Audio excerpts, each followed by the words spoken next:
নমস্কাৰ চেনেলটোলৈ সকলোকে আকৌ পুনৰবাৰ স্বাগতম জনাইছো সো আজি প্ৰাক ইতিহাসৰ বিষয়ে কোৱেশ্চন আনসাৰৰ থ্ৰু আলোচনা কৰিম তো ভিডিওটো সম্পূৰ্ণ চাব ভাল লাগিলে লাইক কমেন্ট আৰু শেয়াৰ কৰি দিব কিমান খ্ৰীষ্টপূৰ্বৰ পৰা আদিম মানৱে কিছুমান উদ্ভিদ নিজে ৰুই তাৰ পৰা প্ৰয়োজনীয় শস্য বা ফলমূল পাবলৈ সক্ষম হৈছিল খ্ৰীষ্টপূৰ্ব 10000 মানৰ পৰা আদিম মানৱে পোনপ্ৰথমে কোত আৰু কিমান খ্ৰীষ্টপূৰ্বত খাদ্য শস্যৰ খেতি কৰিছিল খ্ৰীষ্টপূৰ্ব 10000 মানত সিৰিয়াত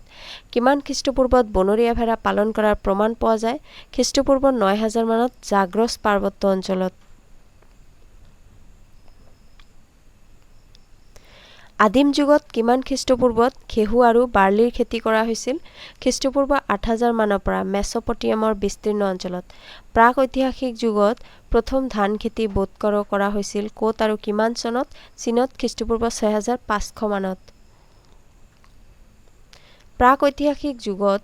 কোত কপাহৰ ব্যৱহাৰ আৰু বস্ত্ৰ উৎপাদন কৰাৰ প্ৰমাণ পোৱা গৈছে খ্ৰীষ্টপূৰ্ব 6000 মানত কেটেল হুয়ুকত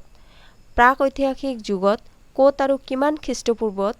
কৃষক মানৱে প্ৰথম জলসিঞ্চন পদ্ধতি ব্যৱহাৰ কৰাৰ কথা জনা যায় খ্ৰীষ্টপূৰ্ব 5000 মানত মেছপটেমিয়ামত কিমান খ্ৰীষ্টপূৰ্বত প্ৰাক ঐতিহাসিক যুগত চীনত ৰেশম প্ৰস্তুত কৰা হয় খ্ৰীষ্টপূৰ্ব 3000 মানত প্ৰাক ঐতিহাসিক যুগত আমেৰিকাত কিমান খ্ৰীষ্টপূৰ্বত কৃষি কাৰ্য আৰম্ভ হোৱাৰ কথা জনা যায় খ্ৰীষ্টপূৰ্ব 2000ত